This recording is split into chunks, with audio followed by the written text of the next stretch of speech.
Salam alaikum, salut à tous.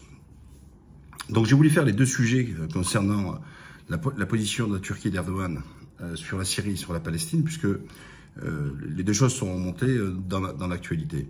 Et puis surtout répondre un peu à toutes les âneries, les idioties, des bourricots que vous êtes souvent sur les réseaux sociaux, où on a l'impression d'avoir des champions du monde de la diplomatie, des champions du monde de la politique extérieure. Franchement, vous êtes vraiment des hamars. Alors, je vais m'en expliquer. Est-ce que la Turquie et Erdogan, ils ont vendu les Syriens en disant qu'il fallait que l'opposition syrienne, qui a toujours été protégée et soutenue par la Turquie, trouve un accord politique avec Bachar. Voilà, désolé, ils ont raison. Qui aujourd'hui se tape les 4 millions et ils ont payé des dizaines de milliards pour les Syriens. L'Algérie, le Maroc, Tunisie, l'Arabie Saoudite, les Émiratis, personne. D'accord? L'Europe a donné à peine 6 milliards depuis 2011, hein, ça fait 11 ans. Et les autres, ils les scolarisent, ils les soignent, ils font tout sur les côtelettes des Turcs. Vous voyez le bordel que politiquement, Erdogan, il avait perdu Istanbul et Ankara, notamment à cause de ça, où l'opposition a fait ses emplettes sur la haine et le rejet des Syriens. Voilà. Mais oui, parce qu'en plus, il y a des gens qui viennent avec des mœurs qui sont complètement différentes des leurs.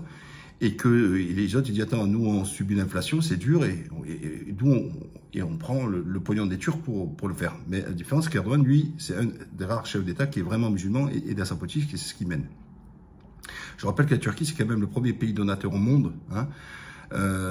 Donc pas forcément que dans les pays musulmans, de partout, donateur au monde, à l'extérieur, et à l'intérieur, avec tous les réfugiés qui se tapent, le premier pays au monde aussi. Eh oui, c'est comme ça. Donc, sur la question syrienne, qu'est-ce que vous voulez faire? Il faut revenir quand même à l'origine des choses. C'est qu'en 2013, quand il y a Hollande, qu'est-ce qu'il a fait? Il avait demandé avec Obama aux Américains d'aller taper Bachar. Poutine, jusqu'à l'heure, n'était pas contre. Il dit, bon, vous mettez notre dirigeant, il n'y a pas de souci. Sauf qu'Obama, il a fait demi-tour, et du coup, ils n'ont pas soutenu l'opposition syrienne.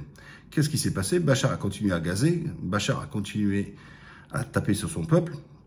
Et puis en 2014, Poutine dit, bon, moi qui avais des accords, puisqu'il avait une base militaire marine au sein de la Syrie, bon, il bouge pas, moi, je vais avancer. Et c'est comme ça qu'il est rentré seulement en 2014, pas en 2011, 2014, Poutine est rentré. Il a négocié à Bachar, il a dit, ok, je vais donner un coup de main, je vais essayer de participer à taper dessus, sur les autres. En échange, il a fait un contrat de 100 ans pour lui donner le port, et donc la Russie, elle a blindé ses intérêts personnels. Encore une fois, dans la diplomatie, dans les politiques, il n'y a pas d'amitié, ça n'existe pas, ça. C'est que des centres d'intérêt, etc. Alors, vous pouvez le déplorer, tout ça, etc.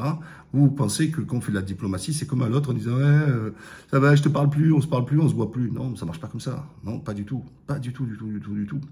Quand on a la charge d'un pays, c'est quand même bien plus profond.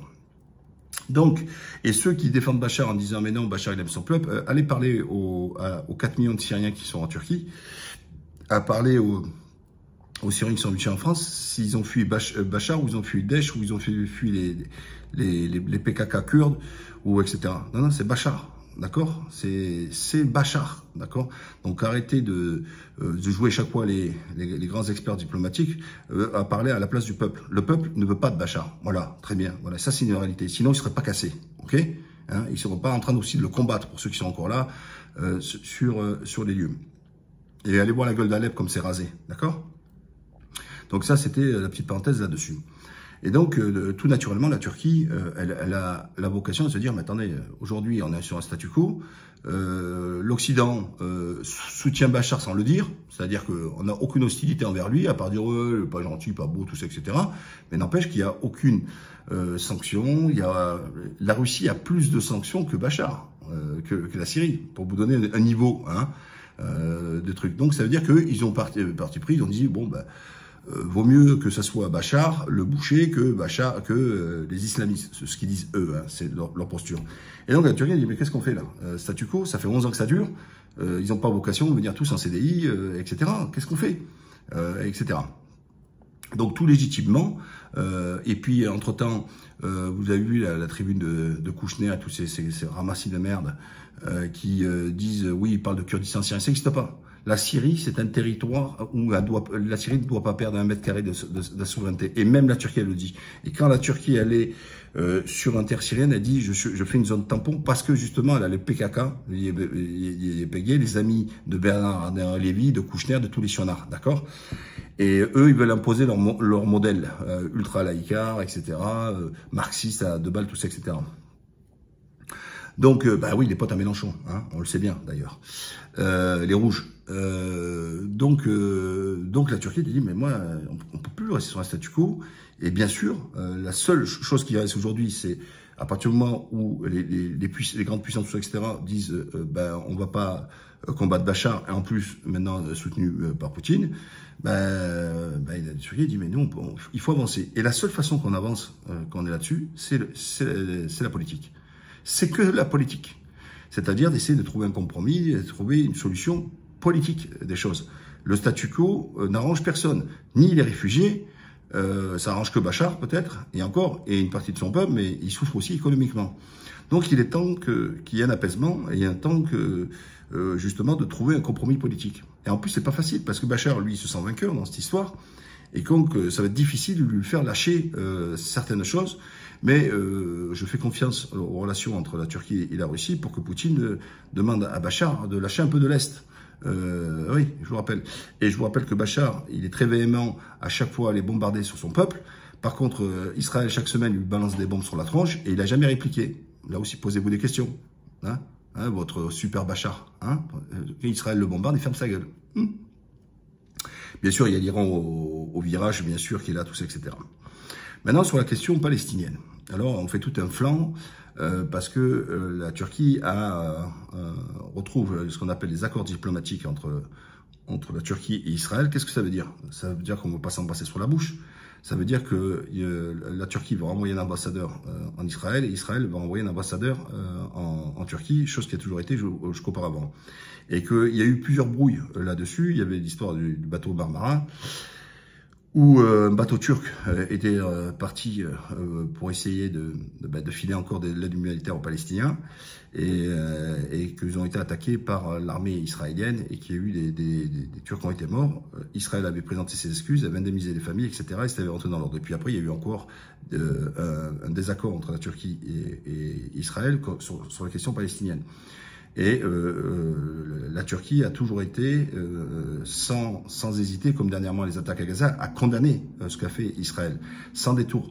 Pas comme le Maroc, qui a rien dit sur les attaques, parce que depuis qu'ils se sont couchés avec Israël, où ils ont des accords militaires, où carrément un général d'Israël, qui a été directement accueilli, tout ça, etc., avec le Maroc. Donc eux, là, ils couchent ensemble maintenant. Eux, c'est réglé.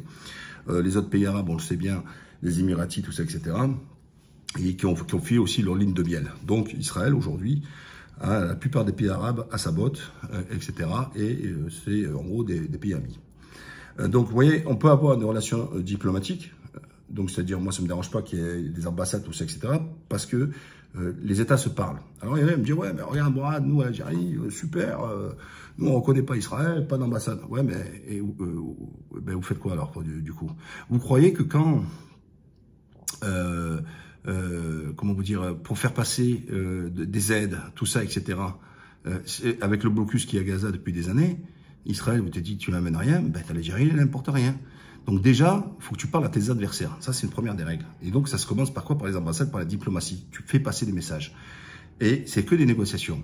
Moi, ce qui m'importe, c'est l'opinion de ce qui existe aujourd'hui en puissance politique en Palestine. Et quoi que je peux en penser, parce que je suis ni pour le Hamas, ni pour le Fatah. Les deux, pour moi, c'est des gens qui se nourrissent aussi de cette opposition et la corruption, j'en parle même pas. C'est pas le sujet, mais c'est les seuls interlocuteurs démocratiquement élus pour les Palestiniens. Et à ce que je sache, que ce soit les représentants du Hamas ou du Fatah, ils passent régulièrement en Turquie discuter avec Erdogan. Et j'ai pas vu en Turquie, ils se baladent avec le drapeau turc, ils ne se rapportent pas avec d'autres drapeaux. Oui, c'est comme ça. Parce qu'ils savent les aides. Les bateaux sur l'électricité, c'est qui a fourni en Palestine, tout ça, etc. C'est la Turquie. Qui a construit des hôpitaux, tout ça, etc. La Turquie. Et régulièrement, la Turquie était à la défense de trucs. Alors, on me dit, ouais, mais l'ambassade, il s'est couché, il s'est montré, tout ce que vous voulez. Non, je vous le répète encore, c'est des rapports diplomatiques. Prenons l'Algérie, par exemple. C'est vrai, l'Algérie n'a pas d'ambassade, etc. Mais l'Algérie, elle a quand même l'ambassade américaine, elle a l'ambassade chinoise. L'ambassade américaine, alors qu'on sait que les Américains, c'est le premier soutien, Israël est fort parce qu'il n'y a que le soutien américain, enfin, d'autres puissances, mais le numéro 1, et même Obama, avant de partir, qui avait fait un cadeau encore 30 milliards pour les armées, c'est qui aime Israël, c'est qui sponsorise Israël, c'est les États-Unis. On le sait, c'est Big Brother. Voilà, c'est quand même les États-Unis qui ont, avec sous Trump, mis que Jérusalem est la capitale d'Israël. Et oui, ça c'est encore une chose. Donc pourquoi accepter alors une ambassade américaine sans compter tout le mal que les Américains ont pu faire, notamment en Irak, etc. Et ça n'empêche pas qu'il y a une ambassade en Algérie américaine. Chinoise, parce que là aussi, parce que moi je trouve que des fois, ça m'a toujours un peu gonflé ça, c'est la focalisation que sur l'état de la Palestine est très muée sur les autres situations des musulmans dans le monde. Sur les rayons gaz avec la Birmanie, et bien sûr, les Ouïghours, où 1 million de personnes, vous savez, c'est pas rien, hein, 1 million de personnes qui sont en prison parce que musulmans, hein, c'est pas parce que terroristes, ce que vous voulez, parce que musulmans. Je sais pas si vous imaginez, les prisons françaises, elles sont autour d'à peu près de 66 000 personnes. Là, on parle d'1 million enfermés, sans compter les viols, les forçages pour les désislamiser, comme ils disent eux, etc. Et est-ce que pour autant, et pourtant, il y a l'ambassade chinoise, que les Chinois travaillent même en Algérie, etc. Donc, vous voyez les trucs, quand on est juste, il faut tout regarder. Vous comprenez ce que je veux vous dire? Là, on ne parle pas encore de business ou ce que vous voulez. Alors, je ne dis pas que la Turquie ne va pas faire le business avec Israël sur le gaz, etc. Mais je vous dis qu'à partir du moment où on a installé, on rétablit des contacts diplomatiques, ça veut dire qu'il va y avoir des échanges. Mais ça ne veut pas dire qu'on va coucher ensemble. Ça veut dire que, vous pouvez dire, d'ailleurs comme la France le fait, elle a des ambassades de partout dans tous les pays du monde, mais quand elle a un désaccord, elle convoque l'ambassadeur du pays. Et dans tous les pays, ils font comme ça. Vous savez, quand il y a un problème avec un pays, la première chose que fait, c'est ou le Premier ministre ou le ministre des Affaires étrangères qui convoque l'ambassadeur du pays mis en cause. Et c'est ce qu'on appelle, c'est des discussions par voie diplomatique. Mais même le Hamas, vous croyez qu'il ne parle pas avec Israël, vous foutez de la gueule du monde ou quoi? Bien sûr. Tous les ennemis, c'est des trucs. Quand ils échangent les corps, je sais pas moi, de soldats israéliens qui sont morts contre des prisonniers palestiniens, ben bien sûr qu'ils se parlent. Mais vous êtes vraiment des naïfs ou quoi là? Donc voilà, et puis je vous l'ai dit encore, en même temps, la Turquie a encore condamné la position. Regardez avec la Russie, la Turquie. Sur la Syrie, ils s'opposent. Ils ont essayé de trouver un point d'accord sur la Syrie. Sur l'Azerbaïdjan avec le Haut-Karabakh, la Russie, elle soutenait l'Arménie, la Turquie, elle a soutenu l'Azerbaïdjan. Ils ont trouvé encore une solution de médiation, etc.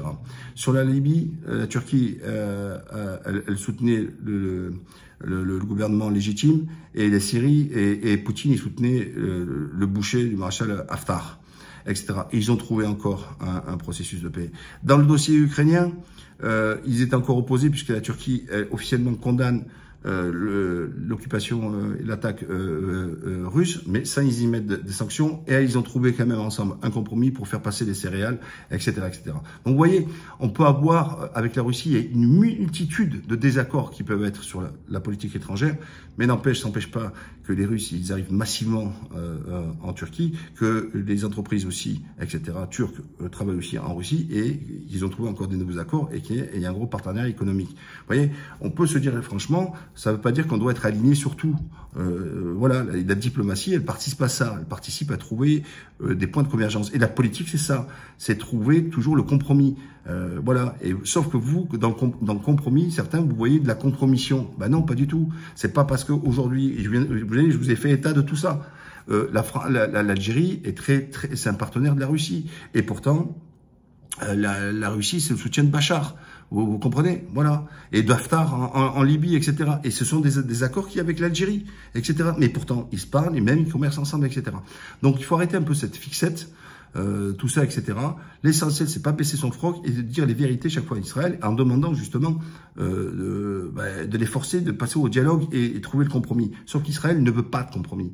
Israël, chaque semaine, quel que soit le gouvernement, augmente ses colonisations et rend en fait la Palestine à l'ordre d'un gruyère avec des petits morceaux de parcelles qui sont soi-disant de la Palestine, etc. Et c'est des gens qui sont pas libres, et surtout sur la partie de Gaza avec ce qu'on appelle le blocus. Et encore une fois, vous croyez qu'il y a un pays qui peut envoyer des aides ou des trucs pour aller avec le blocus israélien à Gaza sans l'accord d'Israël, hein? D'accord? Et tous ceux qui viennent vous réclamer de l'oseille, soi-disant, et qui disent qu'ils vont donner aux trucs, c'est des menteurs. Seulement certaines ONG sont autorisées à y aller. Voilà, c'est tout. Mais vous croyez quoi, que c'est la fête à neuneux, et les mecs ils arrivent, coucou, ONG Mahmoud, j'arrive, j'ai 3 sacs de riz, j'ai de la semoule, et de la harissa, et puis des courgettes, et puis je vais les amener. Mais ça marche pas comme ça, tout ça c'est des menteurs, c'est pas vrai. Il faut être agréé, etc. Et d'ailleurs, pour la Syrie c'est la même chose. Hein. Vous croyez quoi, que n'importe quelle ONG pour aller se débarquer en Syrie pour aller aider? Non, c'est filtré, etc. Et voilà. Donc, vous voyez, moi je voulais un peu rétablir un peu la vérité. Alors moi je suis pas ni un suppôt truc, etc. d'Erdogan. Quand je suis pas d'accord avec lui, je lui dis, etc. Mais en même temps, moi je suis un mec qui vient du monde politique. Et je sais que je confonds pas ce qu'un État doit faire en tant que sacrifice et compromis et ce qu'on appelle avaler des couleuvres, parce que c'est l'intérêt du pays, etc., que quand vous êtes avec quelqu'un, moi quand j'ai un mec que je ne sens pas, que j'envoie chier, et que je lui vends pas un appartement, ou je veux, etc., mais ça n'a rien à voir, vous comprenez? Il faut pas mélanger, pourtant on est une seule et même personne, mais quand on habille, comment dire, on habille le costume de président, etc., à l'échelle d'une nation, ces états d'âme personnels, on n'en a rien à foutre. Et on dépasse, on n'est pas dans le cadre de l'émotion, on est dans le cadre de la raison, etc. Encore une fois, mélangez pas une dispute entre personnes et des relations entre les États. Voilà. C'est ce que je voulais vous dire sur cette question-là. J'espère avoir répondu à cet ensemble. Alors, je sais qu'ils vont venir se déchaîner encore, me raconter des trucs. Je sais que certains, vous êtes des super experts. Vous n'arrivez même pas à gérer votre vie, vous n'arrivez même pas à gérer votre foyer, et vous venez donner des leçons pour gérer un pays. Hein, champion du monde. Allez, n'oubliez pas, abonnez-vous, partagez, likez et compagnie. Salam alaikum.